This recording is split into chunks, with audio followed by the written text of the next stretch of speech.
86, 87లో మా నాయన నన్ను సినిమా పిలుచుకొని పోయి మీ తరానికి హీరో ఇతనే అని ఆపుతూ చూపించాడు. ఈ రోజు నా కొడుక్కి ఈ తరానికి కాదు, నీ తరానికి కాదు, నీ కొడుకు తరానికి కూడా megastar hero. So hello guys, అయితే మరి మనశంకర వరప్రసాద్ సినిమాకి ఎక్స్ట్రా కుర్చీలు యాడ్ చేస్తున్నారని చెప్పి చాలామంది చూసే ఉంటారు. సో యాడ్ చేయడం ఏంటి, ఇదంతా కూడా కొంచెం స్ట్రేంజ్గా ఉంది. ఎందుకంటే చాలా థియేటర్స్లో ఈవెన్ ఒక 400, 500, 600 అంత కెపాసిటీ ఉన్న థియేటర్స్ కూడా ఫిల్ అయిపోతున్నాయి.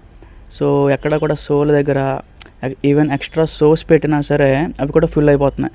సో ఇంకెలా అయినా చూడాలి, సో ఫ్యామిలీలో అంతా ఇదే ఇంకా సెలవులు కాబట్టి ఎలా అయినా చూడాలి, ఎలాగైనా వెళ్ళాలి అని చెప్పి ఇంకో సినిమాకి ప్రిఫరెన్స్ కూడా ఇవ్వట్లే. ఇప్పుడు ఆల్టర్నేట్గా 4-5 సినిమాలు ఉన్నాయి మనకి. సో రవితేజ సినిమా ఉంది, నవీన్ పోలిశెట్టి, ఇవన్నీ సినిమాలు ఉన్నాయి. బట్ ప్రిఫరెన్స్ అయితే దానికి ఇవ్వట్లేదు అనమాట. కావాలంటే కిందనైనా కూర్చుని పోతాం, కావాలంటే ఎక్స్ట్రా చైర్లైనా వేస్తాం. సో మీకు ఇక్కడ పిక్స్ కూడా పెడతాను చూడండి. అలాగా చైర్స్ అయినా ఎక్స్ట్రా వేసి కూర్చొని చూస్తామే తప్ప ఎట్టి పరిస్థితుల్లో మిస్ అవ్వము అని చెప్పి చాలా గట్టిగా ఉన్నారు ఫ్యామిలీ మెంబర్స్ అయితే. సో ఈ రకంగా ఫ్యామిలీ ఆడియన్స్ యొక్క సపోర్ట్ అనేది ఈ సినిమాకి రావడం కూడా చాలా మంచిదని చెప్తాను నేను. సో రీసెంట్గానే ఒక పోస్టర్ కూడా వదిలారు. ఆల్మోస్ట్ 226 కోట్ల కలెక్షన్ అయితే వచ్చింది. సో వితిన్ 5 డేస్లో మేబీ ఇంకా డే బై డే అలా వెళ్తూనే ఉన్నది, ఎక్కడ డ్రాప్స్ లేదు.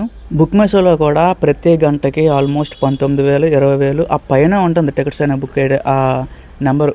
సో చాలా ఫాస్ట్గా వెళ్తుంది గైస్. మేబీ ఈ లాంగ్ రన్ కూడా January 23, 26 అక్కడ వరకు వెళ్తుంది. ఇది మేబీ మంత్ ఎండ్ వరకు కూడా వెళ్ళే అవకాశం ఉంది. సో చూద్దాం, ఎందుకంటే సంక్రాంతికి వస్తున్నామనే సినిమా అప్పుడు 300 కోట్లు కొట్టడానికి ఆల్మోస్ట్ ఒక 23 to 24 అట్లా ఒక నెల రోజులు టైం తీసుకుంది. బట్ ఇక్కడ ఏంటంటే అట్లా కాదు, వితిన్ 5 to 6 డేస్కే ఆ 220 కోట్ల మార్క్ అయితే కొట్టేసింది. తొందరలోనే ఇంకా ఈ డే 1 ఎంత అయితే కలెక్షన్ వచ్చిందో రోజు రోజుకి పెరుగుతూ వెళ్తుంది. సో ఆ రకంగా ఒక 10 రోజుల్లో మ్యాక్సిమం ఒక 500 crores వరకు కూడా వెళ్ళే అవకాశాలు ఉన్నాయి. చూద్దాం గైస్. బట్ ఇదేంటంటే ఇంకా కొంతమంది చూసిన వాళ్ళు కూడా సెకండ్ టైం అలా వెళ్తున్న వాళ్ళు సో ఎక్కువ మంది అట్లాగే ప్రిఫరెన్స్ ఇస్తున్నారు అనమాట. సో బాగుంది కదా, మళ్ళీ రెండోసారి చూద్దాం అని చెప్పి. ఇంకో అడ్వాంటేజ్ కూడా ఏంటంటే కొంచెం రీజనబుల్గా ఉన్నాయి టికెట్స్. సో ప్రైజెస్ కూడా మరి 400, 500 ఆ టైప్ ఆఫ్ ప్రైజెస్ పెట్టకుండా జస్ట్ ఒక 250 అట్లానే ఉంచారనమాట. అందరికీ రీజనబుల్గా ఉంటుంది, అందరికీ ఈజీగా యాక్సెస్ ఉండేటట్టు ఉందన్నమాట. సో చూద్దాం గైస్. నాకు తెలిసి రేపు ఎల్లుండో 300 కోట్ల పోస్టర్ కూడా రెడీ అయిపోద్ది. అది వచ్చినా కూడా మిగతా విషయాలు మాట్లాడుకుందాం. Thank you.